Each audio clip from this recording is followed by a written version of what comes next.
একজন মাঠে মাঠে ঘুরছে, আর এক পাগল এসে জিজ্ঞেস করছে, ঘুরছো কেন? কয়, ঘুরবো না, আগামীকাল কোরবানির দিন, গরু তালাশ করতেছি, গরু পাচ্ছি না, বাজারে টাজারে ঘুরলাম, আবার আর এক বাজারে যাচ্ছি। আরে বাজারে বাজারে গরু কেন? মাঠে কত গরু আছে, একটা ধরে জবাই দিলেই তো হয়। লোকটি বলছে, দেখো পরের গরু জবাই দিলে তা তো গোনা হবে। কয়, না, তুমি অঙ্ক বোঝো না। গরু জারি হোক, কোরবানির দিনে গরু জবাও যদি করো তাহলে সব তো একটা হবে। কোরবানি উপলক্ষে জবাও করছে, একটা সব পাবা না?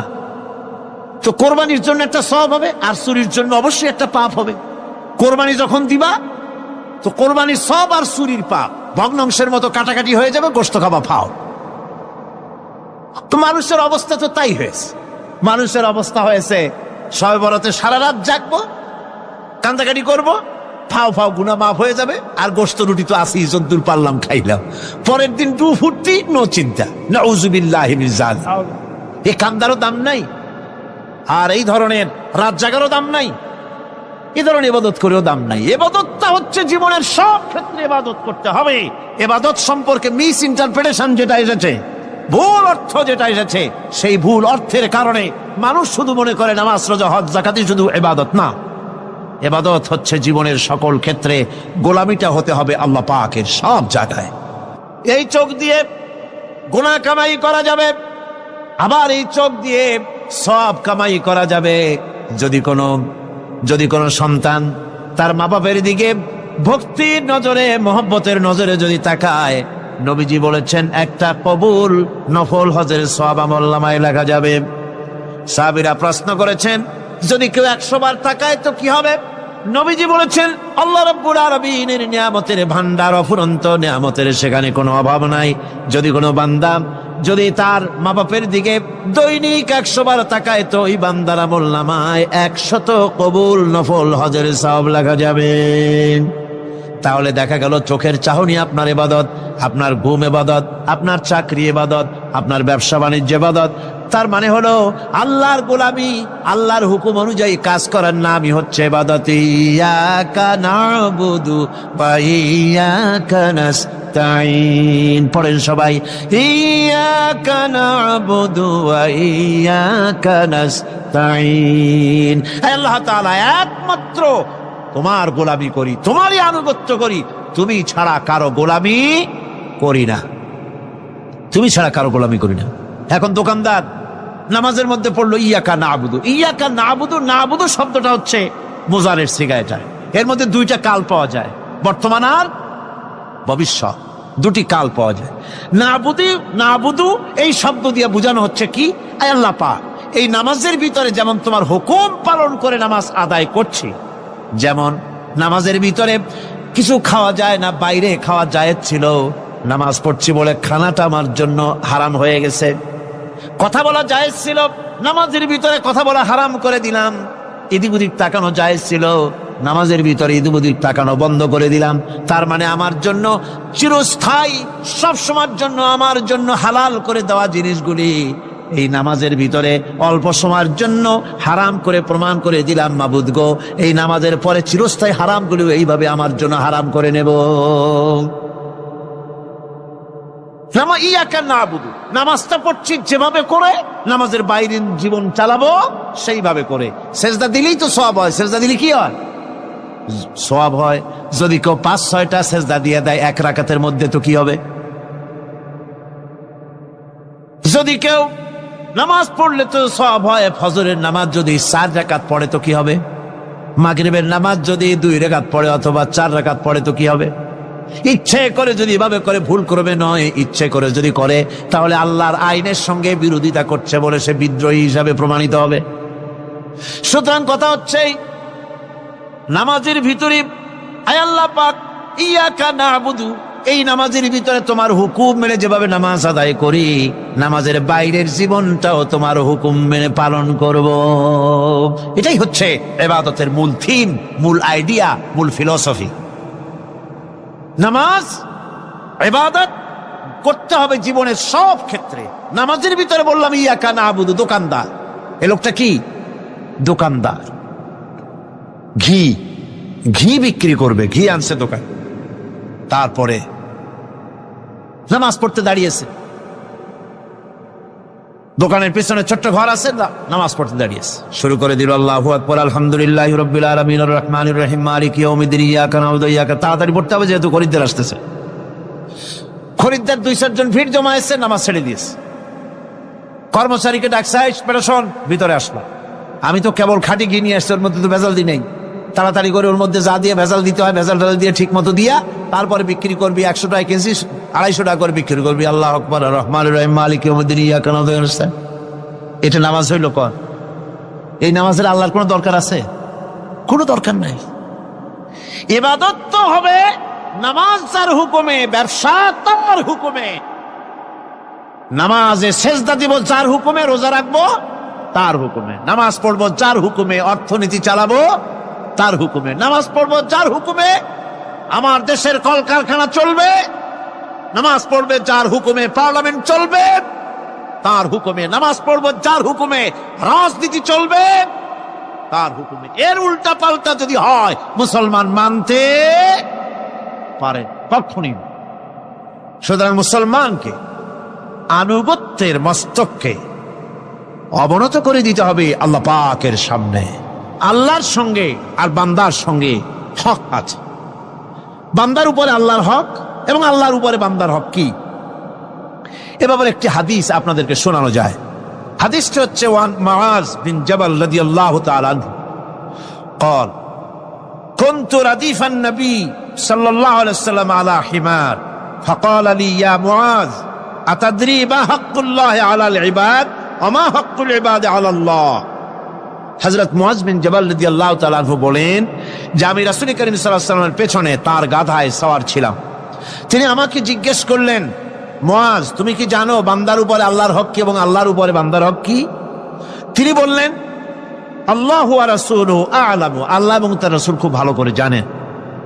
রাসূল করিম সাল্লাল্লাহু আলাইহি ওয়াসাল্লাম জবাব দিলেন, ক্বালা হাক্কুল্লাহি আলাল ইবাদ আন ইয়াবুদুহু ওয়া লা ইউশরিকু বিহি শাইয়্যা ওয়া হাক্কুল ইবাদি আলাল্লাহ আন লা ইউআযযিবু মান লা ইউশরিক বিহি শাইয়্যা। আল্লাহর নবী বলেন,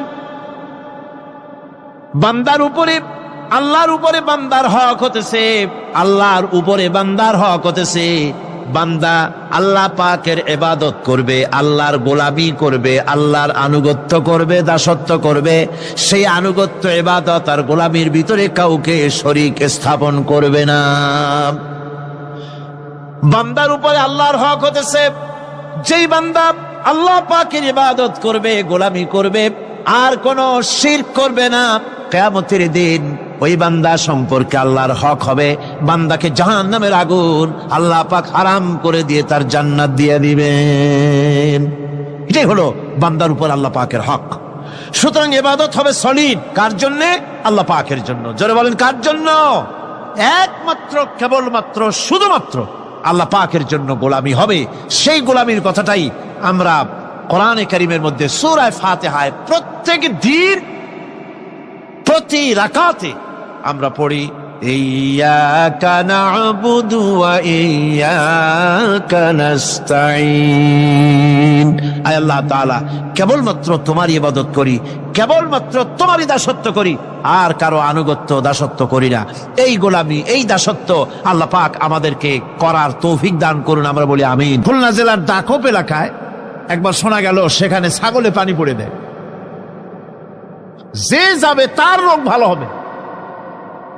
কি শিক্ষিত কি অশিক্ষিত সমানে গিয়ে লাইন দিতে লাগলো। ছাগলের বাড়ি, ছাগলের কাছে পানি ধরে। এখন ছাগলের কাছে কিছু ধরলি তো সে শোকে, শুকতে গেলেই মনে করে যে পড়িয়ে দিছে, দম করে দিছে, আর খাইতেছে। এরপরে ছাগলওয়ালার বাড়ি এক ছাগল দিয়া হাতির মালিক হয়ে গেছে সে, বাড়ি বিল্ডিং টিল্ডিং করে সর্বনাশ। কি আজীব তামাশা, কি আশ্চর্য দেশ। এমন কোন রোগ নাই যে এই সমস্ত পাগল ছাগলের চিকিৎসা ভালো না হবে। এগুলি অ্যাডভার্টাইজ দিয়ে চলছে। আল্লাহ পাক মানুষকে অসুখ দিয়েছেন, অসুখের আবার ওষুধও দিয়েছেন। কারণ আলহামদুলিল্লাহ, লিকুল্লি দাইন দাওয়াউ, প্রত্যেকটি রোগের ওষুধ আল্লাহ তৈরি করেছেন। সুবহানাল্লাহি ওয়া বিহামদিহি। যারা তার ইবাদত করে, যারা তাকে স্বীকার করে, আল্লাহ বলে তাকে যারা সেজদা দেয়, আল্লাহ পাক তাদেরকেও দেন। আর যারা আল্লাহকে অস্বীকার করে, আল্লাহ রাব্বুল আলামিনকে মানে না, তার গুণাবলী কি স্বীকার করে না, তার অস্তিত্ব স্বীকার করে না, তারপরেও আল্লাহ রাব্বুল আলামিন কোন নাফরমান বান্দাকেও রহমত থেকে বঞ্চিত করেন না। সে যেই হোক, বেনামাজি হোক, মুরতাদ হোক, নাস্তিক হোক, তারপরে আল্লাহর অনুগ্রহ থেকে সে বঞ্চিত থাকে না। কথা ঠিক কিনা? বরং এটাই আমরা দেখি, নামাজি, দিনদার, পরেজগার মানুষ তার বরং কম থাকে, সে বরং কম পায়। বাড়ি নাই, ঘর নাই, কলকারখানা নাই, আর নামাজ রোজা করে না, হজ যাকাত করে না, আল্লাহর সাথে বিরোধিতা করে, আল্লাহরে মানেই না, বলে দেয়ার ইজ নো গড, স্রষ্টা বলতে কেউ নাই, এই ড্রিঙ্ক অ্যান্ড বি মেরি, এই হচ্ছে তাদের থিওরি, তাদের দর্শন, তাদের ফিলসফি। এই জাতীয় লোকগুলি বরং দেখা যায় তারা ক্ষমতা পায়, বাড়ি হয়, গাড়ি হয়, কল হয়, কারখানা হয়, সম্মান পায়। এটা কেন?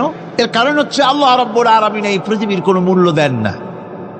এই পৃথিবীর মূল্য যদি আল্লাহ পাকের কাছে একটা মশার দানার তুল্য যদি হতো, আল্লাহ পাক বিদ্রোহীদেরকে, কাফেরদেরকে এক ঢোক পানি আল্লাহ পাক গিলতে দিতেন না। এবার চিন্তা করেন, আল্লাহর ব্যাপারে যে দৃষ্টান্তটা দেওয়া হয়েছে, দৃষ্টান্তটা কত গুরুত্বপূর্ণ। মশার দানার তুল্য, মশার দানার তুল্য এই পৃথিবীর দাম নাই আল্লাহর কাছে।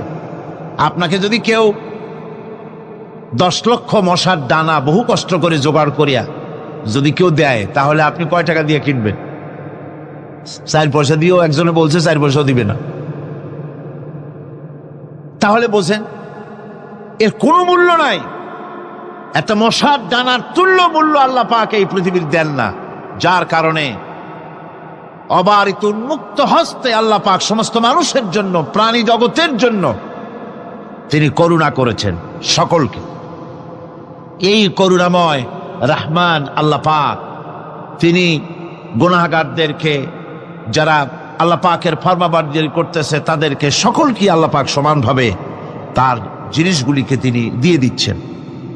এটা হচ্ছে রহমান।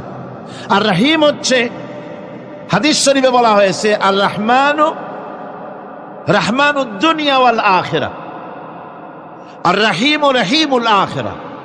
মোমেন রহমান তো শুধু আল্লাহ পাক দুনিয়া এবং আখিরাতের জন্য, আর রহিম শুধুমাত্র আখিরাতের জন্য।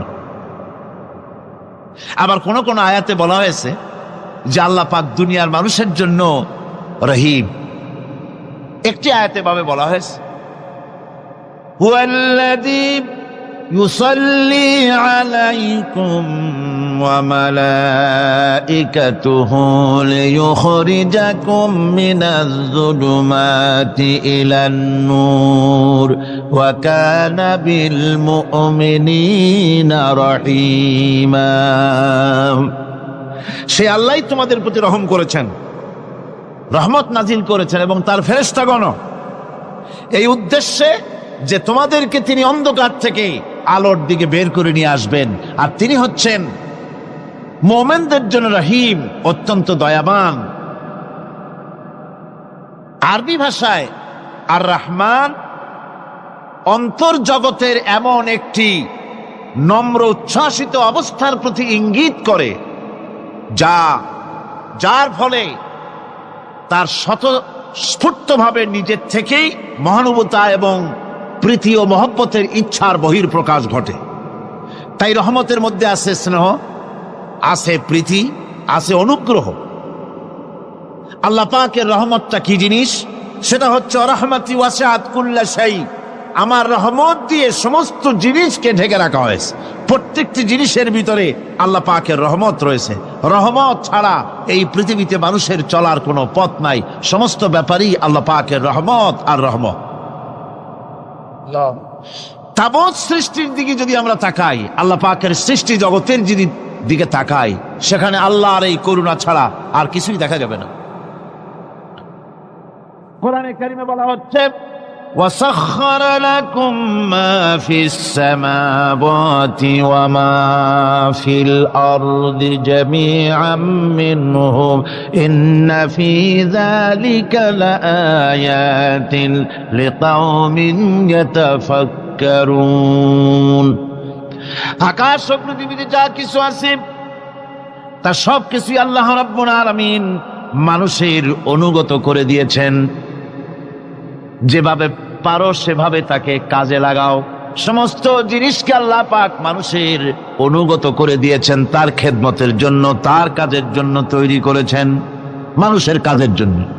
সাখারা শব্দ দিয়ে বোঝানো হয়েছে সকল বস্তুই মানুষের অনুগত, মানুষ যেন তা দিয়ে তার নিজের কাজ সম্পাদন করতে পারে। অন্য আয়াতে বলা হয়েছে আল্লাহুল্লাযী খালাকাস সামাওয়াতি ওয়াল আরদা ওয়া আনজালা মিনাস সামাই মাআন ফাআখরাজা বিহি মিনাস সামারাতি রিজকান লাকুম ওয়া সাখখারা লাকুমুল ফুলকা লিতাজরি ফিল বাহরি বিআমরিহি ওয়া সাখখারা লাকুমুল আনহার। আল্লাহ রাব্বুল আলামিন তিনি আকাশ সৃষ্টি করেছেন, জমিনকে সৃষ্টি করেছেন এবং আকাশ থেকে পানি বর্ষণ করেছেন, তা দিয়ে ফসল উৎপাদন করেছেন। এই ফসলের পিছনে আল্লাহ পাকের কি বিরাট রহমত কাজ করতেছেন আপনি লক্ষ্য করেন। কাদার ভিতরে, কর্দমাক্ত জমিনের ভেতরে আপনি বীজ বপন করেছেন। কর্দমাক্ত জমিনের ভেতরে বীজ বপন করে বাড়ি যে আপনি ঘুমিয়ে আছেন, আল্লাহ পাকের রহমত, তার কুদরত, ওই বীজ থেকে পাতা উদ্গত করে দিয়েছেন, শিকড় মাটির ভেতরে চলে গিয়েছে, পাতাগুলি নরম, সবে পাতাগুলি গজিয়েছে, সূর্যের তাপে পাতা মুষড়ে পড়ে গিয়েছে বিকেল বেলায়, সারাদিন সূর্যের প্রখর তাপ লেগেছে। মানুষকে খাওয়াবার জন্য আল্লাহ রাব্বুল আলামিনের কি বিরাট রহমত কাজ করতেছে লক্ষ্য করুন। রাতের বেলায় আল্লাহ পাক শিশির বিন্দু নাজিল করে দেন, কণা কণা শিশির বিন্দু ওই মুষড়ে যাওয়া পাতার উপরে পড়ে গিয়ে সারা রাত এভাবে সুন্দর ঠান্ডা বাতাস আর শিশির বিন্দু যত্ন করে করে মুষড়ে যাওয়া পাতাটিকে সকালবেলা পর্যন্ত তরতাজা, সজীব আর প্রাণবন্ত করে দেন। এরপরে গাছ বড় হলো, তার ভিতরে রব্বুল আলামিন ধান দিলেন, গম দিলেন, এভাবে করে যত্ন করে তার শুরু থেকে শেষ পর্যন্ত প্রত্যেকটি গাছকে খাদ্য ব্যবস্থাকে আল্লাহ রব্বুল আলামিন নিজ যত্নে, নিজ কুদরতে, আপন রহমতে সবগুলিকে লালন পালন করে মানুষের হাতে তুলে দিলেন। মানুষকে আল্লাহ পাক সর্বশ্রেষ্ঠ মর্যাদা দান করেছেন, যার কারণে আল্লাহ পাক বলেছেন ওয়ালাকাদ কাররামনা বানি আদম, আদম সন্তানকে আমি সম্মান দিয়েছি, মর্যাদা দিয়েছি। আর সেই মর্যাদা দেওয়ার কারণে যত খাদ্য তার সামনে পেশ করেছি, আল্লাহ পাক আপন রহমতে সব খাদ্যগুলিকে প্যাকেট করে বান্দাদের সামনে হাজির করে দিয়েছেন। কোনো খোলা খাবার দেওয়া হয়নি, কারণ মানুষ হচ্ছে আল্লাহ পাকের শ্রেষ্ঠ মেহমান, মর্যাদা সম্পন্ন প্রাণী, মর্যাদা সম্পন্ন মেহমান এই মানুষ। তার সামনে কলা দেওয়া হলো কভার করে, প্যাকেট করে।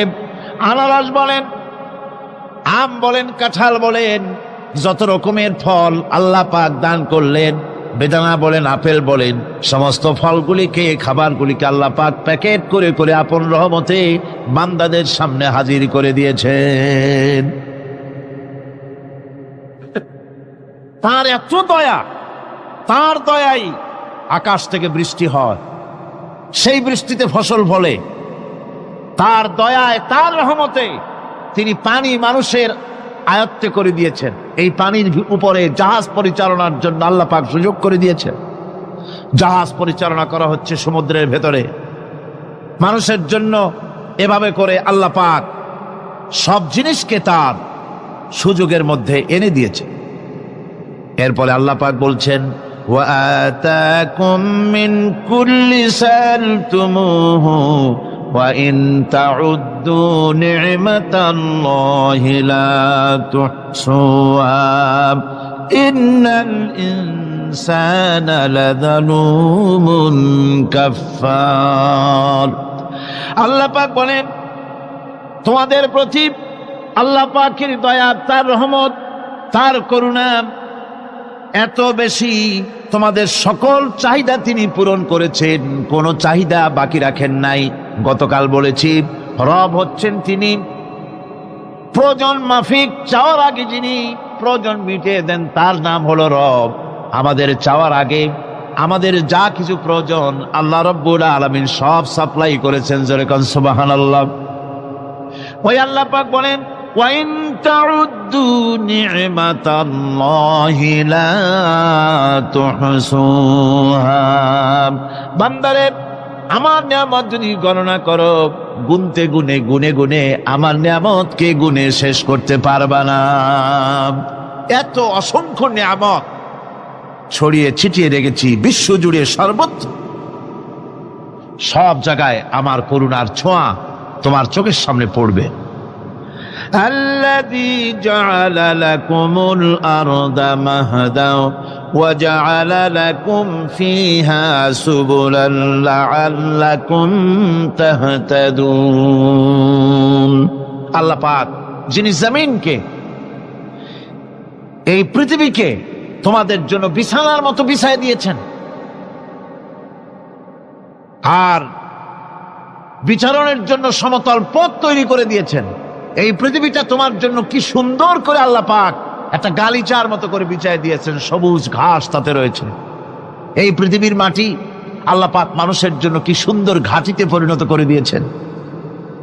এই মাটির আল্লাহর রহমতটা দেখুন, একদিকে মাটি নরম, আবার এমন নরম নয় যে 10 তলা 20 তলা 50 তলা বিল্ডিং করলে পরে এর ভারের চোটে ভিতরে ঢুকে যাবে, এরকম নরম নয়।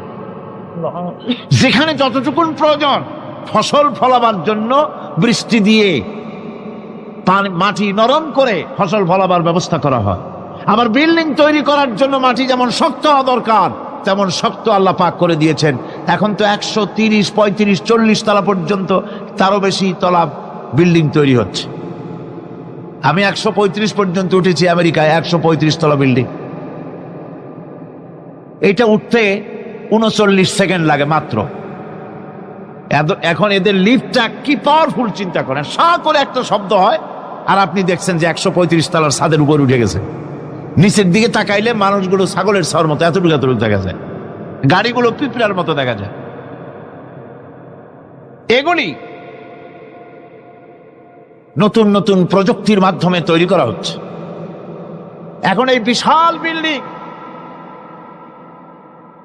এত ওজন, এই ওজন ধারণ করার জন্য মাটিকে আল্লাহ পাক ভারসাম্য, শক্তির ভারসাম্য দান করেছেন।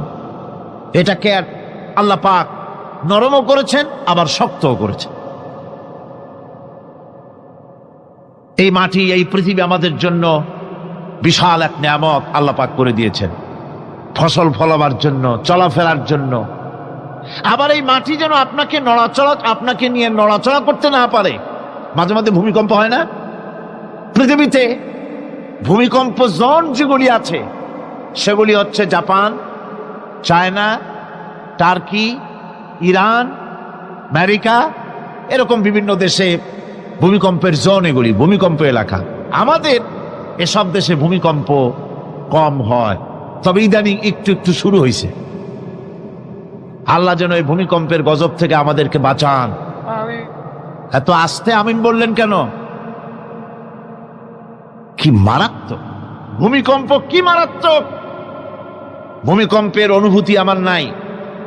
সামান্য একদিন একটু টের পাইছিলাম রাতে ঘুমের মধ্যে, আর কোনোদিন আল্লাহ যেন টের না পাওয়ান। কিন্তু ভূমিকম্প আমি চোখে দেখেছি, ভূমিকম্প আমি চোখে দেখেছি। গত 2 বছর আগে আমেরিকা যখন আমাকে প্রোগ্রাম দিল, তখন ওয়াশিংটনে মহাশূন্য গবেষণাগারের একটা অডিটোরিয়াম আছে, সেই অডিটোরিয়ামে আমাকে নেওয়া হলো দেখাবার জন্য। অন্তত 5000 লোক বসতে পারে সেখানে। বিরাট স্ক্রিন, সেই স্ক্রিনে ভূমিকম্পের ছবি দেখানো হবে। মাত্র 1 বছর আগে লস অ্যাঞ্জেলেসে ভূমিকম্প হয়েছিল, সেই ভূমিকম্প দেখানো হবে। এটা পাওয়ারফুল ক্যামেরা দিয়ে স্যাটেলাইট থেকে এই ছবিগুলি তোলা হয়েছে। ভূমিকম্প যখন ওঠে, যখন ভূমিকম্প শুরু হয় তখনকার ছবি। আমি দেখতে লাগলাম ভূমিকম্প শুরু হয়েছে। নদীর ভিতরে, সমুদ্রের ভিতরে যেভাবে এরকম ঢেউ হয়, মাটির ভিতরে এরকম ঢেউ হচ্ছে। সমস্ত গাছপালা শুয়ে পড়তেছে। 4 তলা, 5 তলা, 6 তলা রাস্তা সেদেশে। এক একটা রাস্তা ডিমের মামলেটের মতো জড়িয়ে পেঁচিয়ে যাচ্ছে। আমি আল্লাহু আকবার বলে চিৎকার দিয়ে উঠেছি। আমি কোথায় বসে আছি সে খেয়াল আমার ছিল না। আমি আল্লাহু আকবার বলে চিৎকার দিয়ে উঠেছি। মাটির মধ্যে ঢেউ হচ্ছে, বাড়িঘর ভেঙে চুরমার হয়ে যাচ্ছে। গাড়িগুলি রাস্তার ফাঁকে ফাঁকে, শত সহস্র গাড়ি চ্যাপ্টা হয়ে ভর্তা হয়ে যাচ্ছে। আল্লাহ পাক কি প্রচন্ড ক্ষমতার মালিক! তিনি রহমত করে এ জমিনকে সুন্দর স্থিতি স্থাপক, একটা স্থিতিশীলতা করে দিয়েছেন। এই পৃথিবী যেন আমাদের নিয়ে নড়াচড়া করতে না পারে, সেজন্য আল্লাহ পাক পাহাড় সৃষ্টি করেছেন। চট্টগ্রামে পাহাড় আছে না? রাঙামাটি, খাগড়াছড়ি, বান্দরবান পাহাড় আছে না? আছে। লোকেরা এই পাহাড়ের উপকারিতা বোঝে না, সমানে পাহাড় কাটে। যারা পাহাড় কাটেন তারা আত্মঘাতী কাজ করেন, তারা পৃথিবীর মানুষের ক্ষতি করেন। পাহাড় আল্লাহ পাক তৈরি করেছেন। আল্লাহ কোন জিনিস খেলতামাশার জন্য তৈরি করেন নাই। গতকাল এই আয়াতটি আমি পড়েছিলাম, আল্লাযীনা ইয়াযকুরুনাল্লাহা কিয়ামান ওয়া কুউদান ওয়া আলা জুনুবিহিম ওয়া ইয়াতাফাক্কারুনা ফী খালকিস সামাওয়াতি ওয়াল আরদ রব্বানা মা খালাকতা হাযা বাতিলা। নিরর্থক করে আল্লাহ পাক কোন জিনিসকে তৈরি করেন নাই। আল্লাহ পাক এই পাহাড় সৃষ্টি করেছেন জমিনের ভারসাম্য রক্ষা করার জন্য। সেই পাহাড়গুলি কাটতেছে মানুষ সমানে, গাছ কাটতেছে সমানে। এতে করে প্রকৃতির ভারসাম্য নষ্ট হয়ে যাচ্ছে।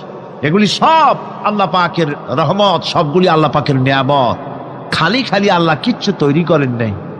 ব্যাংকগুলারে জনমের মতো খাইয়া, ব্যাঙের ব্যবসা করে, চীনের কাছে ব্যাংক বিক্রি করে এখন বাংলাদেশ মহাবিপদে পড়েছে। এখন ব্যাংক কোথায় পাওয়া যায় তাই তালাশ করে। কারণ এই ব্যাঙের উপকারিতা আগে জানা ছিল না। এত কীটনাশক ওষুধ ছড়ানো লাগতো না। কীটনাশক ওষুধ ছড়িয়ে জমিনের উর্বরা শক্তির 12টা বাজানো হচ্ছে। আল্লাহ পাক আপন কুদরতে, আপন রহমতে অসংখ্য ব্যাংক তৈরি করে দিয়েছিলেন, যাতে করে অতিরিক্ত পোকামাকড় গুলিয়েরা ধরে ধরে খাইয়া ফেলে। আল্লাহ পাকের এগুলি কিভাবে নষ্ট করা হলো, আর এখন কীটনাশক ওষুধ দিয়ে সর্বনাশ করা হলো। আর কীটনাশক ওষুধ আনা হচ্ছে ভারত থেকে, ইন্ডিয়া থেকে। ভারত থেকে কীটনাশক ওষুধ আর সার জানা হচ্ছে, তা দিয়ে বাংলাদেশের মাটির উর্বরা শক্তি আরো নষ্ট হচ্ছে। আপনারা জিজ্ঞেস করবেন চাষীদের কাছে কিভাবে নষ্ট হচ্ছে জমিন। সুতরাং আল্লাহ পাক খেল তামাশার বিষয়বস্তু করে কিছুই তৈরি করেন নাই। সবগুলিকে আপন রহমতে তৈরি করেছেন মানুষের সৃষ্টি জগতের জন্যে, যার দ্বারা মানুষ উপকৃত হতে পারবে। এজন্য তিনি হচ্ছেন রহমান। বলেন তিনি কি? রহমান। আল্লাহ রাব্বুল আলামিন জমিন সৃষ্টি করলেন, পাহাড় দিলেন, গাছপালা তরুলতা তৈরি করে দিলেন। এরপরে আল্লাহ পাক বলছেন, তাকিয়ে দেখো সমুদ্রের দিকে, ওয়া হুয়াল্লাযী সাখখারাল বাহরা লিতাকুলু মিনহু লাহমান তারিয়ান ওয়া তাস্তাখরিজু মিনহু হিলিয়াতান তালবাসুনাহা। সমুদ্রের দিকে লক্ষ্য করে দেখো, এই সমুদ্রকে তোমাদের অনুগত করে দিয়েছি। এর মধ্যে রয়েছে তাজা মাছ মাংস রয়েছে, এর ভিতরে রয়েছে তোমাদের পরিধানের অলংকার আদির জন্য মূল্যবান সম্পদ রাখা হয়েছে সমুদ্রের মধ্যে। বিজ্ঞানীরা বলেছেন পৃথিবীর উপরিভাগে যা আছে মাটির তলায় তার থেকে অনেক বেশি বেশি মূল্যবান জিনিস আছে। আছে না মাটির তলায় মূল্যবান জিনিস? কি আছে? কি আছে? খনিজ দ্রব্য আছে, সোনা আছে, লোহা আছে, তেল আছে। তেল যে শুধু সৌদি আরবে, কুয়েতে আর কাতারে, বাংলাদেশে তেল নাই এটা ঠিক না। আমাদের দেশে তেল আছে। আল্লাহ তেল আমাদের দেশে দিয়েছেন, তবে অতটা না হলেও কিছুটা তো দিয়েছেন। কারণ সব জায়গায় এক রকমের নিয়ামত দেওয়া হয় না, এক এক দেশে এক এক রকমের নিয়ামত আল্লাহ পাক দেন। আমাদের দেশে যা আছে তা আবার সৌদি আরবে নাই। আমাদের দেশে বেল আছে, সালতি আছে, গাব আছে, এগুলি আছে সৌদি আরবে। আমাদের দেশে চা আছে, পাট আছে। আমাদের দেশেও তেল আছে। মাঝে মধ্যে তেলের কুয়া সিলেটের হরিপুর থেকে, বাখরাবাদ থেকে, ভোলা থেকে, বিভিন্ন জায়গা থেকে তেলের কুয়া বের করে দেখানো হয়। তেল আছে। যারা ক্ষমতাসীন, যারা সরকার, যারা দেশ চালাও, যদি আমারে সেজদা দাও, যদি নামাজি হও, কোরআনের সাথে বিরোধিতা যদি না করো, যদি কোরআন সুন্নাহর শাসন প্রতিষ্ঠা করো, এ ধরনের অসংখ্য তেল বের করে দেব। কিন্তু কিন্তু বারবার উমরা করে, হাতে তসবিহ ধারণ করে, মাথায় পট্টি বেঁধে যদি ইসলামের সাথে নাফরমানি করা হয়, তোমাদের তেল আল্লাহ পাক বের করে ছাড়বেন। আল্লাহ পাক বাহানা পছন্দ করেন না। এই জমিনে ফসল আছে, অসংখ্য ফসল আল্লাহ পাক দিয়েছেন, অসংখ্য খনিজ পদার্থ আল্লাহ পাক দান করেছেন। সেই খনিজ পদার্থগুলি আল্লাহ পাক, খনিজ দ্রব্যগুলি আল্লাহ পাক দিবেন মোমেনদের হাতে। কাদের হাতে দিবেন? আল্লাহ পাক বলেছেন, ওয়ালাউ আন্না আহলাল কুরা আমানু ওয়াত্তাকাউ লাফাতাহনা আলাইহিম বারাকাতিম মিনাস সামাই ওয়াল আরদ। দেশের লোকেরা, জনপদের লোকেরা যদি আমার উপর ঈমান আনে আর আমার কি ভয় করার নীতি যদি অবলম্বন করে চলে, তাহলে ওই দেশের মানুষের জন্য আকাশ আর জমিনের সব বরকতের দরজা আমি আল্লাহ খুলে দেব। নিয়ামতের অভাব নাই, যথেষ্ট নিয়ামত আল্লাহ পাকের আছে। তাহলে বললাম, এই পৃথিবীর উপরিভাগে যত নিয়ামত আছে, পৃথিবীর ভেতরে এর থেকে কম নাই। কত ভিতরে? এই ভিতরে যাওয়ার জন্য একবার একটা চেষ্টা হলো। আমেরিকার ওকলাহামা সিটি, এটি একটি স্টেট। এই স্টেটের পাশে একটা জায়গা বেছে নেওয়া হলো, যে পৃথিবী, তাদের ধারণা ছিল যে মাটি খুঁড়তে খুঁড়তে এর পৃথিবীর অপর পৃষ্ঠে যাওয়ার জন্য একটা আন্ডারগ্রাউন্ড রাস্তা করা যায় নাকি।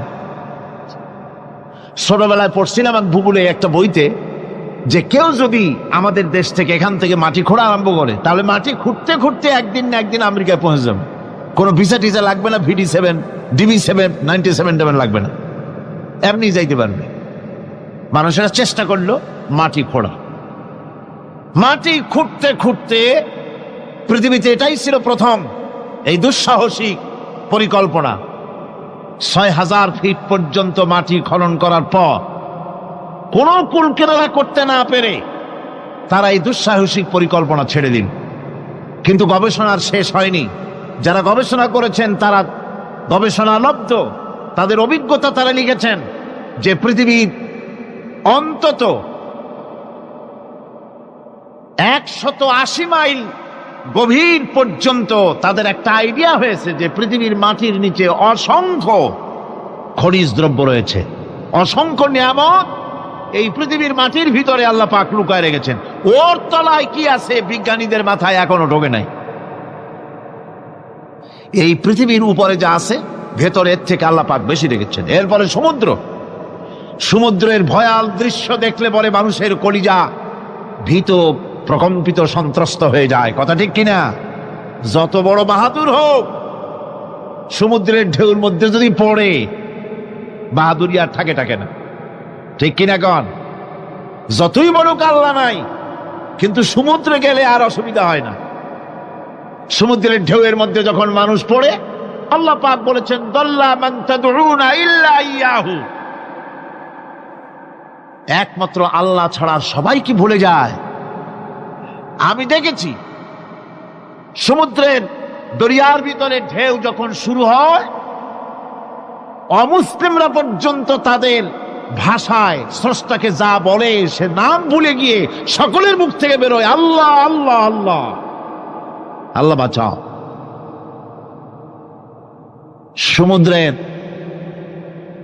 সমুদ্র বিরাট রহস্য, একটি বিরাট রহস্য।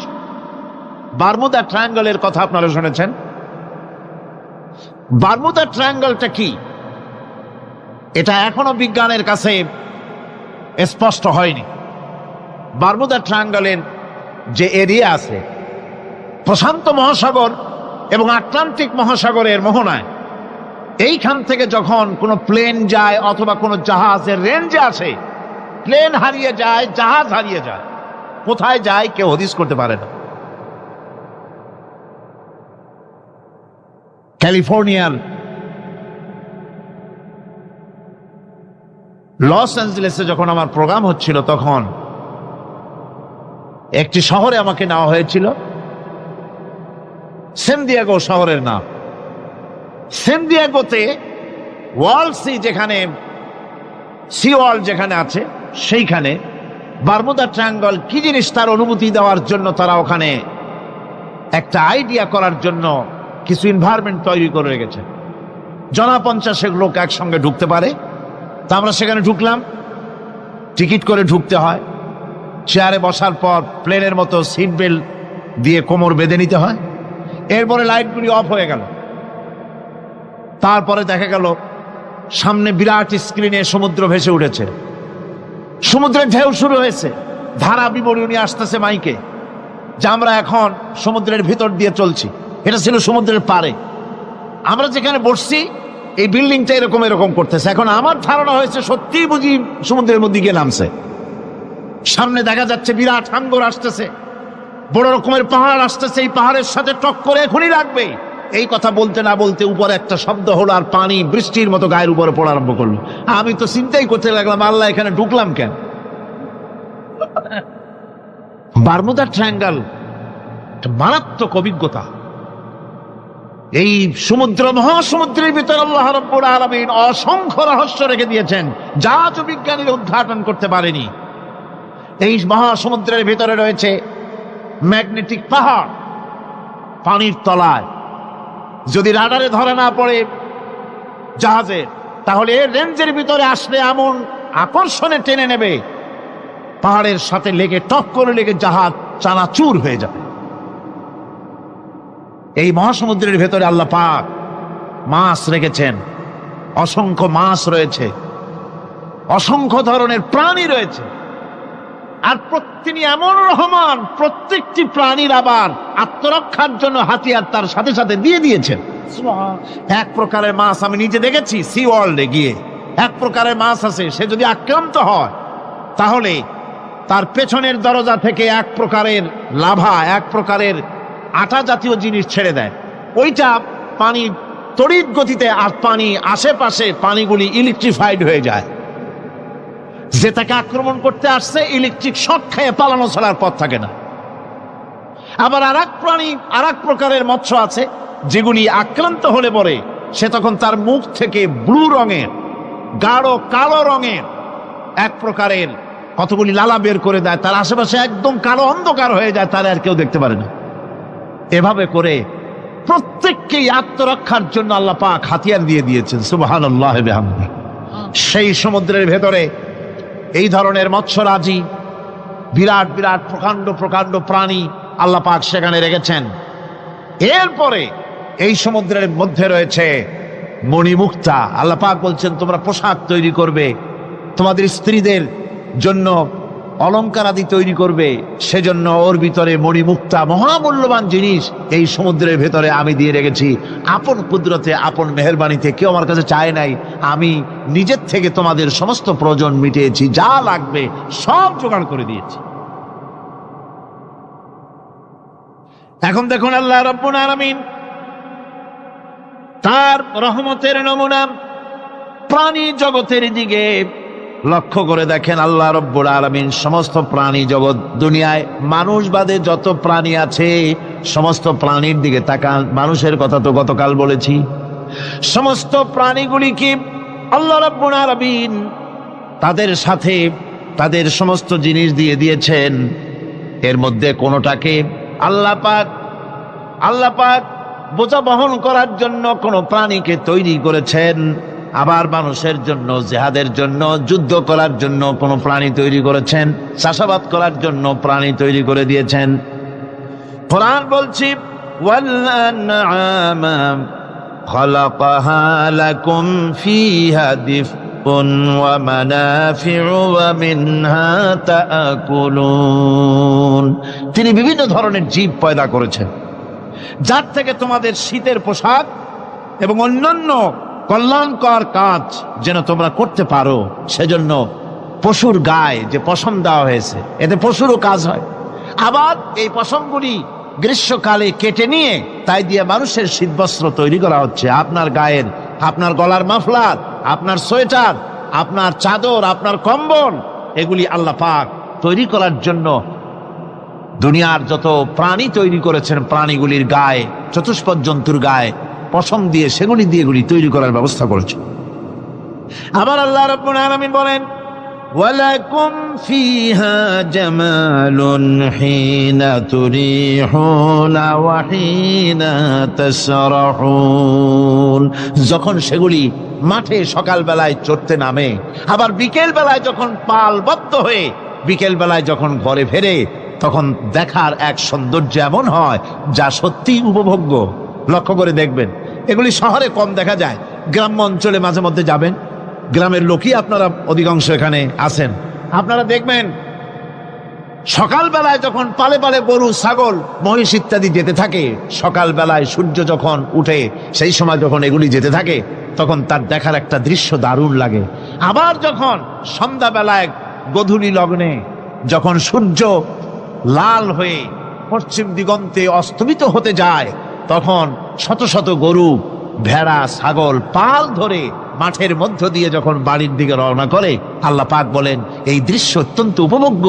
যারা সত্যি এগুলি দেখে, উপভোগ করে, তারা বুঝতে পারে যে আল্লাহ পাকের নিয়ামত সব দিকেই আল্লাহ পাক এভাবে ছড়িয়ে রেখেছে। এভাবে করে ওয়াতাহমিলু আসফালাকুম ইলা বালাদিন লাম তাকুনু বালিগিহিম ইল্লা বিশাক্কিল আনফুস। আল্লাহ পাক বলেন, এভাবে করে আমি জন্তু, জীব তৈরি করেছি যারা তোমাদের বোঝাগুলি এক শহর থেকে আর এক শহরে, এক গ্রাম থেকে আর এক গ্রামে বোঝাগুলি বহন করে নিয়ে যায়। এভাবে আমি যদি চতুষ্পদ জন্তু তৈরি না করতাম, তোমরা নিজেরা ঘাড়ে করে, পিঠে করে এ বোঝাগুলি বহন করা বড়ই কষ্টসাধ্য হয়ে যেত। উটের পিঠে করে, গাধার পিঠে করে, গরুর গাড়ি বানায়া, হাতির পিঠে করে, কত বিরাট বিরাট বোঝা, টনকে টন বোঝা এভাবে পশু দিয়ে টেনে নেওয়া হয়। আল্লাহ পাক বলছেন এগুলি আমার রহমত। এরপরে এই পশুর ভিতরে হালাল গোশত তৈরি করে তোমার খাবারের ব্যবস্থা করেছি। ওয়া ইন্না লাকুম ফিল আনআমি লাইবরা নুসকিকুম মিম্মা ফি বুতুনিহি মিন বাইনি ফারসিন ওয়া দামিন লাবানান খালিসান সাইগান লিশশারিবিন। তোমাদের চতুষ্পদ জন্তুর মধ্যে দেখবে বুদ্ধিমান, দূরদৃষ্টি সম্পর্ক লোক যারা, তাদের জন্য আমি এর মধ্যে নিদর্শন রেখেছি। তোমাদের দুগ্ধবতী গাভীগুলি, যার দ্বারা তোমরা দুধ পাও, এগুলি জমিনের ঘাস খেলো, খড় খেলো, আর এর দ্বারা রক্ত তৈরি হলো, পায়খানা তৈরি হলো, পেশাব তৈরি হলো, পাশাপাশি রাস্তা দিয়ে পরিষ্কার সুস্বাদু দুধ আমি আল্লাহ রাব্বুল আলামিন তোমাদের জন্য দান করেছি। এত নিয়ামত আল্লাহ পাক দিলেন, আল্লাহ পাকের বিনিময় কিছুই চান নাই। কিছু চাইছেন নাকি? বলেন, কিছু চেয়েছেন? কিছুই চান না। দেখেন, এই যে ঠান্ডা মৌসুম চলছে, এখন কি মৌসুম? শীতের মৌসুম। এই পৃথিবীটাকে আমরা আমাদের একটা রুমকে যদি ঠান্ডা করতে চাই, তাহলে আমরা কি লাগাই? রুমে এসি লাগাই। প্রত্যেক মাসে বিল দেওয়া লাগে না লাগে না? বিল দিতে হয়। একটা রুম এসি দিয়ে ঠান্ডা করতে প্রত্যেক মাসে 500, 1000, 2000, 2500 রুম হিসাবে এর ভাড়া দেওয়া লাগে, এর চার্জ দিতে হয়। এত বড় বিশ্বটা আল্লাহ পাক ঠান্ডা করে ফেলেছেন। কত বড় এসি প্লান্ট আল্লাহ পাকের, সুবহানাল্লাহ। কত বড় এসি আল্লাহ ছেড়ে দিয়েছেন। এখন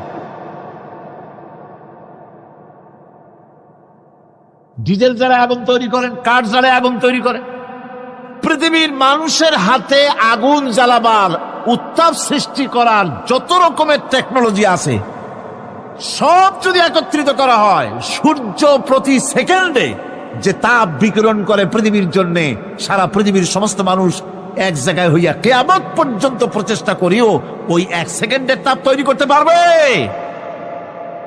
পারবে না। সুতরাং আল্লাহ রাব্বুল আলামিন তিনি বিরাট নিয়ামত রেখেছেন সব জিনিসের মধ্যে। এই নিয়ামতগুলি বুঝতে হবে, এগুলি বুঝতে হবে। এই জন্য আল্লাহ রাব্বুল আলামিনের নবী বলেছেন, আল্লাহর সৃষ্টি জগতের উপরে, তার সৃষ্টি নৈপুণ্যতার উপরে কেউ যদি গবেষণা করে, চিন্তা করে 1 ঘন্টা, আল্লাহ পাক তার আমলনামায় 60 বছরের নফল ইবাদতের সওয়াব লিখে দিবেন। কি সোজা কথা। চিন্তা করতে হবে, গবেষণা করতে হবে আল্লাহ পাক কি নিয়ামত দিয়েছেন। ওয়ামা বিকুম মিন নি'মাতিন ফামিনাল্লাহ। যত নিয়ামত আমরা পেয়েছি সব কার কাছ থেকে? জোরে সোরে চিল্লায় কোন কার কাছ থেকে? সমস্ত নিয়ামত এসেছে আল্লাহ পাকের কাছে। আল্লাহ রাব্বুল আলামিন বলেন তিনি হচ্ছেন রহমান। ওয়াল্লাহু জাআলা লাকুম মিন বুয়ুতিকুম সাকানান ওয়া জাআলা লাকুম মিন জুলুদিল আনআমি বুয়ুতা। আল্লাহ পাক বলছেন তোমাদের জন্য তোমাদের ঘর সমূহকে আল্লাহ পাক স্থিতি লাভের, স্বস্তি শান্তি লাভ করার জন্য আল্লাহ পাক একটা স্থান করে দিয়েছেন, জায়গা করে দিয়েছেন। আমরা যে ঘর বানাই, এ ঘর বানাবার পেছনে আল্লাহ পাকের কত বড় নিয়ামত। ঘর একটা বানাতে হলে খুঁটি লাগবে। খুঁটি কোত্থেকে আসছে বলেন? কোত্থেকে? গাছের থেকে খুঁটি পেয়েছেন। কিসের থেকে পেয়েছেন? গাছ কা। শুধু খুঁটিতে ঘর হবে না, এরপরে খুঁটি হয়ে গেল, চাল লাগবে। চাল দেবেন কি দিয়ে? খড় দিয়া দেন, টিন দিয়া দেন, টালি দিয়া দেন, যা দিয়া দিবেন সেটা হচ্ছে কার? জোরে কর। শুধু খুঁটি আর চাল হলে হবে না, বেড়াও লাগবে, দরজা লাগবে, জানালা লাগবে, যা কিছু দরকার। আল্লাহ বলেন তোমার এই শান্তির ঘরটার পেছনে আমার নিয়ামত, আমার রহমত কাজ করেছে। আবার শীত প্রধান দেশে, যেখানে বিল্ডিং এও কাজ হবে না, যেখানে ঘর বানাতে হলে কাঠখড়ির ঘর দিয়েও কাজ হবে না, এত প্রচন্ড শীত, সেইখানে আল্লাহ পাক পশুর চামড়া দিয়া ঘর বানাবার জন্য মানুষের মাথায় আল্লাহ পাক বুদ্ধি দান করে দিয়েছেন। আল্লাহ পাক বলছেন জুলুদিল আনআমি বুয়ুতা, চামড়া দিয়ে ঘর তৈরি করা হয়। এস্কিমোরা করে, দেখে আসবেন, চামড়া দিয়ে ঘর তৈরি করা হয়। আল্লাহ পাক এই পশু দিয়ে মানুষের এত উপকার করছেন। তিনি রহমান। এই রহমত থেকে পৃথিবীর কেউ বঞ্চিত নয়। সমস্ত প্রাণী সমূহকে আল্লাহ পাক এই বিরাট নিয়ামত দান করেছেন। একটি মানুষ যতই সংকীর্ণ হোক, অসভ্য জীবনযাপন করুক, ইলিটারেট হোক, মূর্খ হোক, লেখাপড়া কিচ্ছু জানে না, একটা পর্ণ কুটিরের ভিতর এক কৃষক বাস করে, সেও যদি চিন্তা করে তাহলে অন্তত এতটুকু উপলব্ধি তার আসবে যে সে অসুখ হলে পরে তার আশেপাশে লতা গুল্ম, গাছের শিকড় বেটে খেলে পরে তার অসুখ ভালো হয়ে যায়। ঠিক কিনা? এখন তো অসুখ ভালো হওয়ার জন্য কোনো অসুবিধা নাই, কোনো সমস্যা নয়। পত্রিকার ভিতরে অ্যাডভার্টাইজ আসতেছে, স্ট্যাম্পের উপরে লিখে দেব আখিরি লেখা, বিশ্বব্যাপী চ্যালেঞ্জ। মেয়ে লোকও চ্যালেঞ্জ দিতেছে, পুরুষও দিতেছে, পাগলও দিচ্ছে, ছাগলও দিচ্ছে, সবাই মিলে চ্যালেঞ্জ করছে পত্রিকাগুলি পয়সার লোভে আবার এগুলি ছাপতেছে। সব রকমের রোগ অসুখ, সব রকমের ওষুধ তারা দিতে পারবে। তেইশ যদি হয় তো খামাখা আমাদের মেডিকেল কলেজ রাইখা লাভ কি? বিজ্ঞাপন দিয়া যদি ওষুধ বিক্রি করা হয়, কেমন গভর্নমেন্ট আমি বুঝি না। এই পাগল ছাগলের বিজ্ঞাপনগুলি ছাপা হয় পত্রিকায়, লোকেরা বিভ্রান্ত হয়, লোকেরা বোঝে না। তাদের কাছে গেলেই মুখ দেখেই বলে দেবো এরকম আসতেছে, পাগলের মতো চেহারা, মুখ দেখেই বলে দেবে শেষ দর্শন, আর দর্শন জিন্দিগিতে করা লাগবে না। ছোট্ট ছোট্ট পোলাপানো এরকম এক এক জায়গায় হইতেছে। খুলনা জেলার দাকপ এলাকায় একবার শোনা গেল সেখানে ছাগলে পানি পড়ে দেয়, যে যাবে তার রোগ ভালো হবে। কি শিক্ষিত কি অশিক্ষিত সমানে গিয়ে লাইন দিতে লাগলো ছাগলের বাড়ি। ছাগলের কাছে পানি ধরে, এখন ছাগলের কাছে কিছু ধরলেই তো সে শোকে, শুকতে গেলেই মনে করে যে পড়িয়ে দিছে, দম করে দিছে, আর খাইতেছে। এরপরে ছাগলওয়ালার বাড়ি এক ছাগল দিয়া হাতির মালিক হয়ে গেছে সে, বাড়ি বিল্ডিং টিল্ডিং করে সর্বনাশ। কি আজীব তামাশা, কি আশ্চর্য দেশ। এমন কোন রোগ নাই যে এই সমস্ত পাগল ছাগলের চিকিৎসা ভালো না হবে। এগুলি অ্যাডভার্টাইজ দিয়ে চলছে।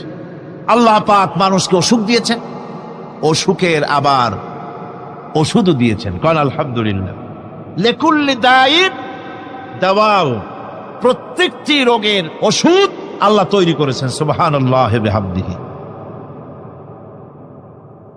কালো জিরা সম্পর্কে রাসূল করিম সাল্লাল্লাহু আলাইহি ওয়াসাল্লাম বলেছেন, হাদিহি হাব্বাতুস সাওদা, এটা হচ্ছে কালো দানা।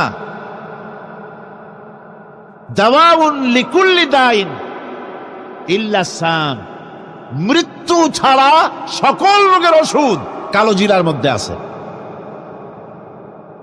আবার মধু সম্পর্কে আল্লাহ পাক বলেছেন, এটি হচ্ছে গোটা পৃথিবীর সমস্ত মানুষের জন্য রোগের প্রতিষেধক। একজন নিরক্ষর মানুষও, যিনি লেখাপড়া কিছুই জানে না, সে লোকটাও টের পায় অসুখ বিসুখ হলে সে আশেপাশে লতা গুল্ম বেটে তার থেকে তার রোগ নিরাময় করতে পারে।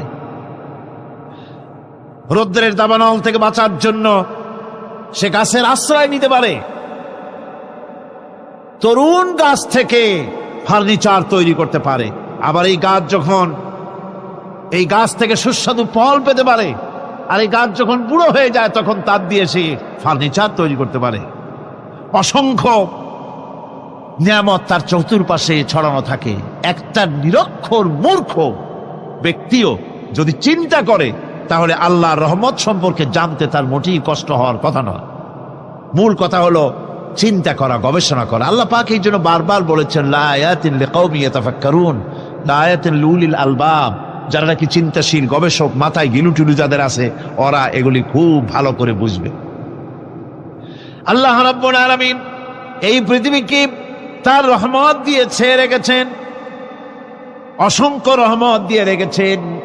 আর তার রহমত সৌন্দর্য বিবর্জিত নয়, তার রহমত দিয়েই সব সুন্দর হয়ে সাজিয়ে গুছিয়ে আল্লাহ পাক তৈরি করেছেন। আকাশটাকে সাজিয়েছেন। কোরআনে কারীমের মধ্যে রব্বুল আলামিন বলেন, ওয়ালাকাদ যায়্যানা আস-সামাআদ দুনিয়া বিমাসাবিহা ওয়া জাআলনাহা রুজুমান লিশ-শায়াতিন। এই দুনিয়ার আকাশখানিকে তারকা প্রদীপ দিয়া সাজায় রেখেছি মনের মতন। দেখো তুমি তাকাইয়া, এই পৃথিবীটাকে, এর আকাশটাকে সুসজ্জিত করা হয়েছে। আল্লাহ পাক সৌন্দর্যবোধ এত বেশি, যা গতকাল আমি আলোচনায় বলেছি, রব্বুল আলামিন তার আপন রহমত দিয়া, কুদরত দিয়ে এই পৃথিবী সব সাজিয়ে গুছায় দিয়েছেন। আল্লাহ পাক বলছেন, ইন্না ফি খালকিস সামাওয়াতি ওয়াল আরদি ওয়াখতিলাফিল লাইলি ওয়ান নাহার লাআয়াতিন লিউলিল আলবাব। নিঃসন্দেহে এই পৃথিবী যারা জ্ঞানবান, যারা চিন্তাশীল, তারা আকাশ এবং জমিনের সৃষ্টির ব্যাপারে চিন্তা করবে, রাত এবং দিনের পরিবর্তনের ব্যাপারে তারা গবেষণা করবে। রাত দিনের পার্থক্য মানুষের জীবনকে পদ্ধতিগত দিক থেকে দুই ভাগে বিভক্ত করেছে। একটা হচ্ছে দিন আর একটা হচ্ছে রাত। وَجَعَلْنَا اللَّيْلَ لِبَاسًا وَجَعَلْنَا النَّهَارَ مَعَاشًا। আল্লাহ পাক বলেন, আমি দিনকে রুজি রোজগার করার জন্য, কামাই রোজগার করার জন্য দিন তৈরি করেছি, আর আরাম করার জন্য আমি রাতকে তোমাদের জন্য আচ্ছাদন করে দিয়েছি, তোমাদের জন্য রাতকে আরাম করার জন্য করে দিয়েছি। দিনের বেলায় কাজ করবে, রাতের বেলায় আরাম করবে। ঘুম আল্লাহর একটি নিয়ামত। ঘুম আল্লাহর কি? আল্লাহর এক বিরাট নিয়ামত। সারাদিন কাজ করার পর মানুষ যখন ঘুমায় যায়, সারাদিনের ক্লান্তি এবং শ্রান্তি সব শরীর থেকে দূর হয়ে যায়। সকাল বেলায় আবার কাজ করার জন্য শরীর প্রাণবন্ত আর সজীব হয়ে যায়। এই ঘুম যার হয় না, সেই বুঝতে পারে কি নিয়ামত সে হারাইছে। আল্লাহ পাক যেন সারা জীবন যতটুকুন ঘুমের স্বাস্থ্যের জন্য আমাদের প্রয়োজন, আল্লাহ যেন এই নিয়ামত থেকে আমাদেরকে বঞ্চিত না করেন। আমরা বলি আমিন। ঘুমের জন্য মানুষ ঘুমাইতে না পারলে পাগল হয়ে যায়। কি বিরাট নিয়ামত এই ঘুম আল্লাহ পাক মানুষকে দিয়েছে। আমার বন্ধুগণ,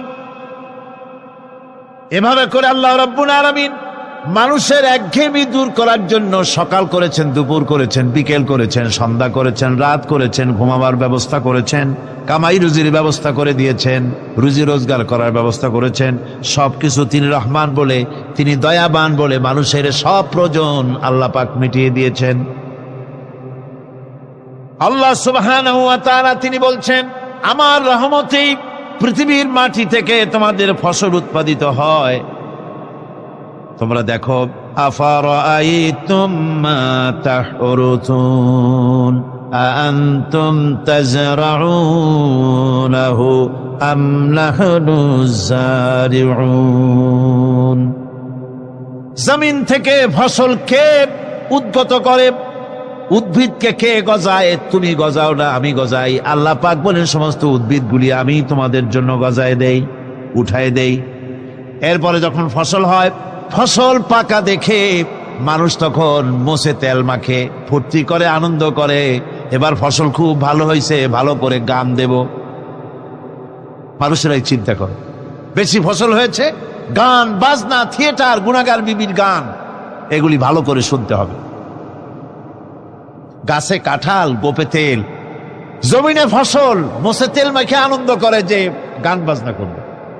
আল্লাহ পাক বলেন, দেখো, লাউ নাশাউ জাআলনাহু হুতামান ফাযালতুম তাফাক্কাহুন। যদি আমি ইচ্ছে করি তাহলে তোমার ফসলকে আমি কুটায় পরিণত করে দিতে পারি। তখন তো তুমি নিজের কপালে পরাঘাত করবে আর বলবে, আহারে মাহরুম হয়ে গেলাম, বঞ্চিত হয়ে গেলাম। আল্লাহ যদি ইচ্ছে করেন তাহলে ফসলগুলিকে আল্লাহ পাক তুষে পরিণত করে দিতে পারেন না? সিটায় পরিণত করে দিতে পারেন না? অবশ্যই।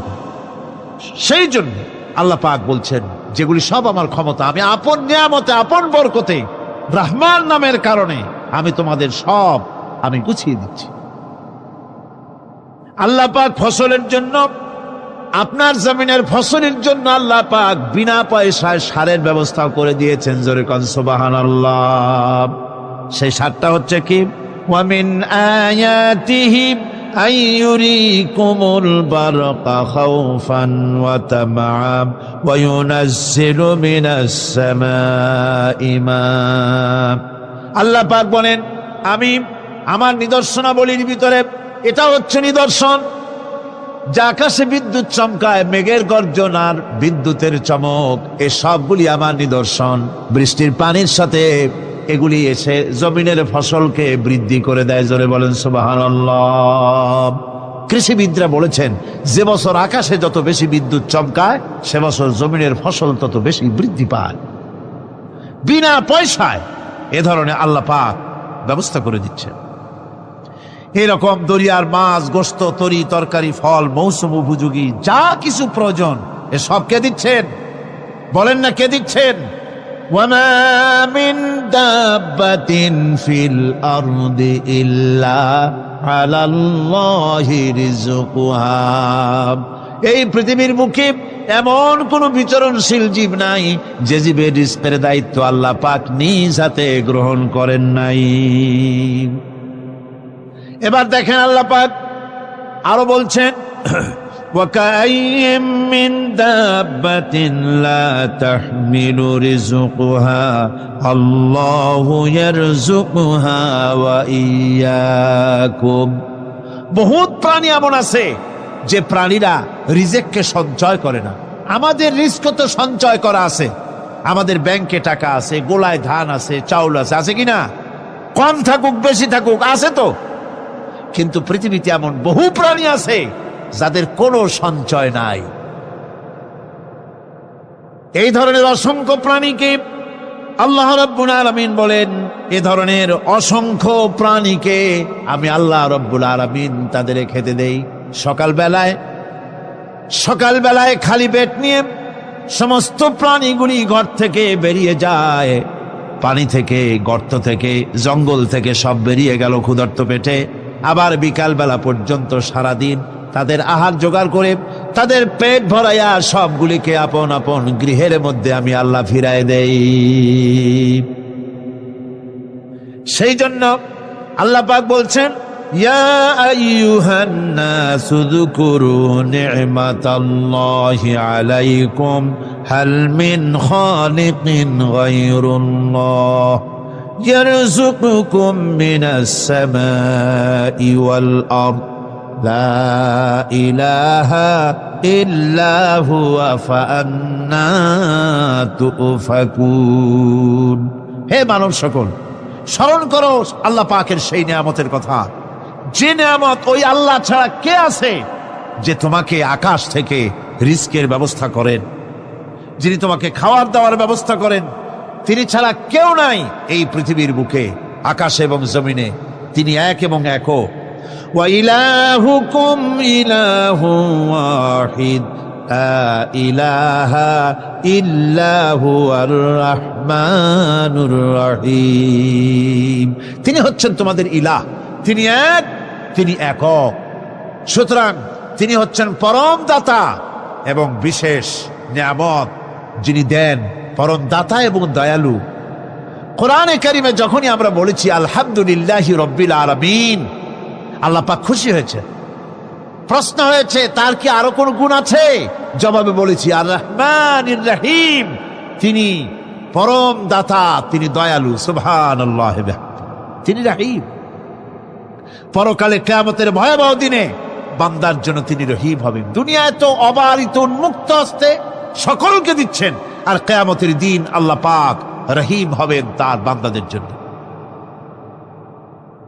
কোরআন বলছে তিনি হচ্ছেন রহমত, মানুষের জন্য তিনি রহমত দেন। তার দয়া অফুরন্ত, এত দয়া যে তিনি যদি প্রত্যেক কথায় কথায় আমাদেরকে শাস্তি দিতেন তাহলে আমাদের বাঁচার কোনো পথ ছিল না, ঠিক কিনা কন? কোরআনে কারিমে আল্লাহ পাক বলেছেন, ওয়ামা আসাবাকুম মিন মুসিবাতিন ফাবিমা কাসাবাত আইদিকুম ওয়া ইয়াফু আন কাসীর।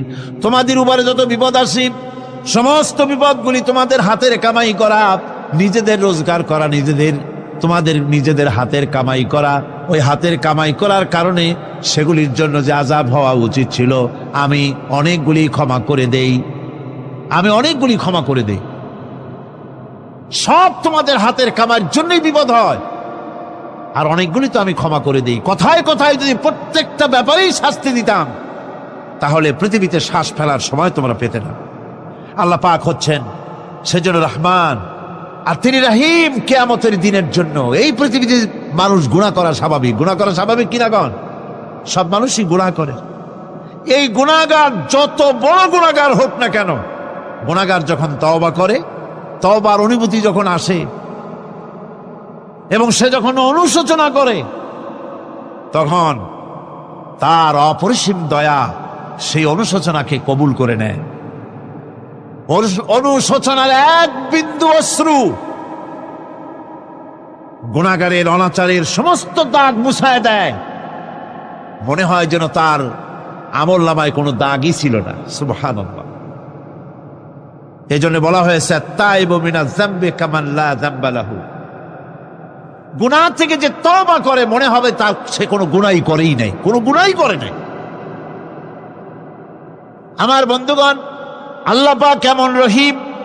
এই পৃথিবীতে মানুষ যত অপরাধ করে সেই অপরাধ বাপের সাথে করুক, মায়ের সাথে করুক, ওস্তাদের সাথে করুক, পীরের সাথে করুক, অপরাধ করলে পরে কেউ বলে না যে কাছে আয় ক্ষমা করে দেই। কেউ বলে নাকি? কেউ বলে না। আল্লাহ পাক কেমন রহমান, এমন রহিম!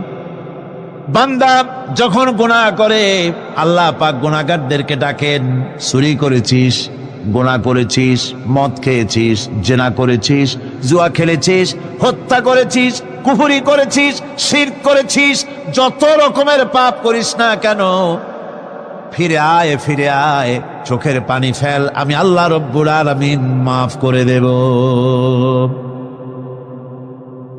কোরআনে কারীম বলছে ইল্লা মান তাবা ওয়া আমানা ওয়া আমিলা আমালান সালিহান ফাউলাইকা ইউবাদদিলুল্লাহু সাইয়্যাতিহিম হাসানাতিন ওয়া কানাল্লাহু গফুরার রহিমা।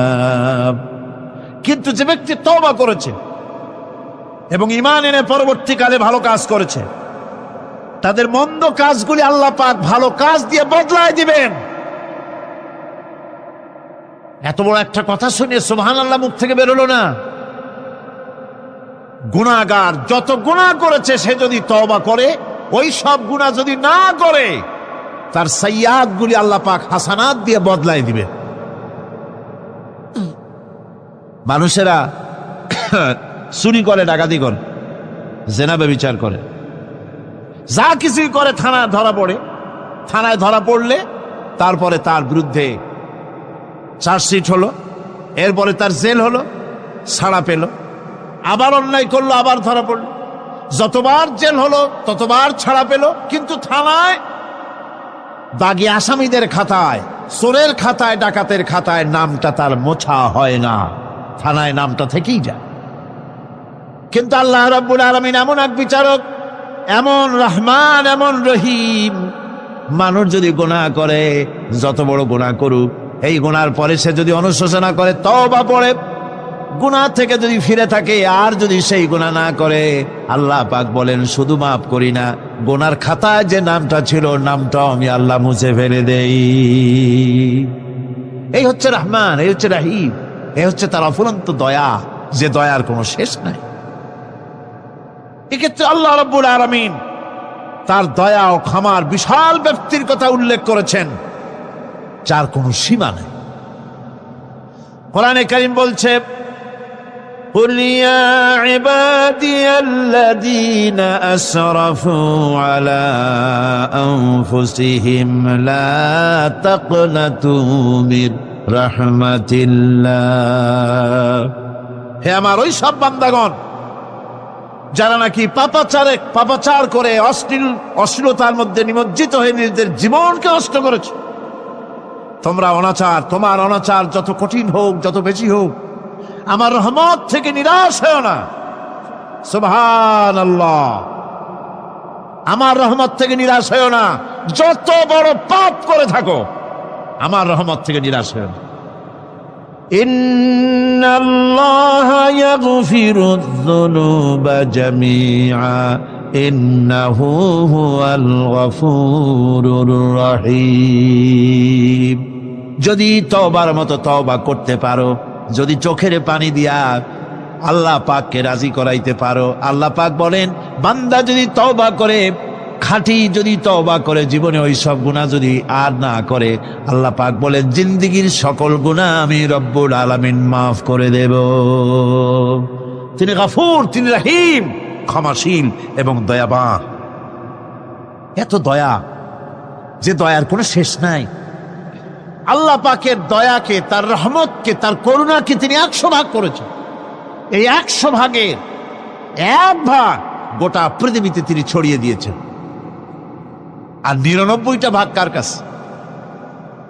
এবার চিন্তা করুন, 100 ভাগের 1 ভাগ দুনিয়ায় ছড়িয়ে দেওয়ার পর তার থেকে আমরা যতটুকুন ভাগে পেয়েছি, এর মহব্বত, স্ত্রীর প্রতি মহব্বত, মেয়ের প্রতি মহব্বত, ছেলের প্রতি মহব্বত, মায়ের প্রতি মহব্বত, পিতার প্রতি মহব্বত, বন্ধুর জন্য মহব্বতে আমরা জানও দিয়ে দিতে পারি, এমন আমাদের ভালোবাসা, এমন আমাদের মহব্বত, কথা ঠিক কিনা? একটা ভাগ সারা পৃথিবীতে ছড়িয়ে দেওয়ার পর যেটুকুনো পেলাম, সেই ভালোবাসার তীব্রতা যদি এত বেশি হয়, আকর্ষণ যদি এত বেশি হয়, তাহলে এই 99টা মহব্বত, দয়া, রাহমানিয়াতের, দয়ার, রাহিমিয়াতের যে গুণগুলি আল্লাহ পাক নিজের কাছে রেখেছেন, সেই মাবুদের দয়া তার বান্দার প্রতি কত বেশি! কি বিরাট মহব্বত! রাসূল করিম সাল্লাল্লাহু আলাইহি ওয়াসাল্লাম বলেছেন, সাহাবীরা, একটি লোক উটের পৃষ্ঠে চড়ে কোথাও যাচ্ছিল, পথিমধ্যে বিশ্রাম করল। বিশ্রাম থেকে উঠে দেখে তার উট নাই, সে উটের পৃষ্ঠে তার খাদ্য ছিল, পানীয় ছিল, সব ছিল। এই লোকটা কেমন পেরেশান হয়? সাহাবীরা বললেন, হুজুর, এ তো মারাত্মক পেরেশানি। উটের, মরুভূমির জাহাজ, উট হারায় গেছে, তার খাদ্য হারাইছে, পানি গেছে, সব শেষে তো মরা ছাড়া পথ নাই। দারুণ উৎকণ্ঠিত হবে লোকটা। হুজুর বলেন, এই লোকটি পেরেশান হয়ে আস, এমন সময় দেখতে পেল তার সেই উট তার খাদ্য আর পানীয় নিয়ে তার কাছে ফিরে এসেছে। বলো কেমন খুশি হয়? সাহাবীরা বলেন, হুজুর, এর থেকে এই লোকটির খুশির আর কিছু থাকতে পারে না। নবীজি বলেন, আমার সাহাবীরা শোনো, আল্লাহর কোন বান্দা যখন নাফরমান হয়ে যায়, আল্লাহ থেকে দূরে সরে যায়, আল্লাহ থেকে যখন এরাজ করে যায়, উঠারা ব্যক্তি উট পাওয়ার জন্য যেমন অবস্থা হয়ে যায়, আল্লাহ পাক তার বান্দার জন্য তেমন বোধ করেন। উঠারা ব্যক্তি উট পেলে পরে যেমন আনন্দিত হয়ে যায়, কোন নাফরমান বান্দা যদি সেজদায় পড়ে কান্দে আর বলে, আল্লাহ, গুনাহ করেছি, আমারে মাফ করে দাও, উঠারা ব্যক্তি উট পায়া যত খুশি হয়, এর থেকে লক্ষ কোটি কেন বেশি আল্লাহ রাব্বুল আলামিন তার বান্দার প্রতি খুশি হয়ে যান। আল্লাহ রহমান রহিম, কি দয়া! এত বড় দয়া তার। সে দয়ার কারণে তার প্রতি আমাদেরকে আকৃষ্ট হতে হবে। মাফ চাইলেই আল্লাহ পাক মাফ করবে। ওয়াকাল রাব্বুকুম উদউনি আস্তাজিব লাকুম। তোমাদের রব তোমাকে বলছে, তোমাদের রব কে? আমাদের রব। সকলে বলেন, কে আমাদের রব? সে আল্লাহ আমাদেরকে বলছেন, তোমাদের রব বলছেন, আমাকে ডাকো, আমি ডাকে সাড়া দেব। সুবহানাল্লাহ। এরকম একটা অনুভূতি আমার নিজের হয়েছিল, আমার নিজের একটা অনুভূতি। কাবা শরীফের ভিতরে যখন আল্লাহ পাক আমাকে প্রবেশের সুযোগ দিয়েছিলেন, কাবা শরীফের মধ্যে, তখন তার রসমে কাবা নাই। কাবার ভেতরে ঢুকলে তখন চতুর্দিক কেবলা, চতুর্দিকে ফিরে দুরাকাত না করে নামাজ পড়লাম। সেজদা দেওয়ার সুযোগ হলো, সেজদায় পড়ে এমন কান্না শুরু হলো, দম আটকে যাওয়ার মতো, শুধু কাঁপতেই থাকলো। আধা ঘন্টা চলে গেল সেজদার ভেতরে। এরপরে আমার চিন্তা হলো, হুঁশ হলো যে আমি এতক্ষণ এখানে সেজদায় পড়ে আছি, আরো তো মেহমান এর মধ্যে ঢুকবে। কিছু রাষ্ট্রীয় মেহমান ছিল, দুনিয়ার বিভিন্ন দেশ থেকে তারা দাওয়াত দিয়েছিল। তো সেই মেহমানরা ঢুকতে পারবেন, এর মধ্যে 18-20 জনের বেশি লোক ধরে না। তা আমি অন্যের হক কোথায় নষ্ট করছি, এই অনুভূতি না আসলে আমি কতক্ষণ সেজদায় পড়ে থাকতাম আল্লাহই জানে। আমি যখন সেজদা থেকে মাথা তুললাম, দরজার দিকে যখন তাকিয়েছি, ঠিক আমার চোখটা গিয়ে পড়লো দরজার সেই অংশে যেখানে লেখা আছে, ওয়াকাল রাব্বুকুম উদউনি আস্তাজিব লাকুম। আমি আবার ফুফায় ফুফায় কাল্লাম, আল্লাহ, আমি আমার দায়িত্ব পালন করেছি, আমি তো আমার রবকে ডেকেছি। আল্লাহ, তোমার গোলামের কথা তুমি শোনো, এটা আল্লাহর ওয়াদা। বান্দা কান, আমার কাছে চোখের পানি ফেল। রাসূল করিম সাল্লাল্লাহু আলাইহি ওয়াসাল্লাম বলেছেন, আল্লাহ পাকের দরবারে 2টা ফোঁটা বেশি কবুল, বেশি মঞ্জুর, বেশি প্রিয়। একটি হচ্ছে জিহাদের ময়দানে যে রক্ত ফোঁটা পড়ে, সেই রক্ত ফোঁটা। আর একটি হচ্ছে আল্লাহর ভয়তে চোখ থেকে যে পানি ফোঁটা পড়ে, এটি আল্লাহর কাছে দারুণ প্রিয়। গুনার কারণে কলবের ভিতরে কলব জং আলুদা হয়ে গিয়েছে, গুনার কারণে কলব তো নষ্ট হয়ে গিয়েছে, জং পড়ে গেছে। জং বোঝেন না? বোঝেন না? হ্যাঁ, মরিচা, মরিচা। জম হচ্ছে মরিচা, লোহায় মরিচা পড়ে। গুনাহ করতে করতে কলবের মধ্যে মরিচা পড়ে যায়। এই মরিচা উঠাইতে চান? মরিচা যদি ওঠে, কোরআন শুনবেন, মজা লাগবে। গান শুনলে গা জ্বলে উঠবে। ওয়াজ শুনবেন, হাদিস শুনবেন, ভালো লাগবে। অন্য আজে বাজে কথা পছন্দ হবে না। এ কলবের জং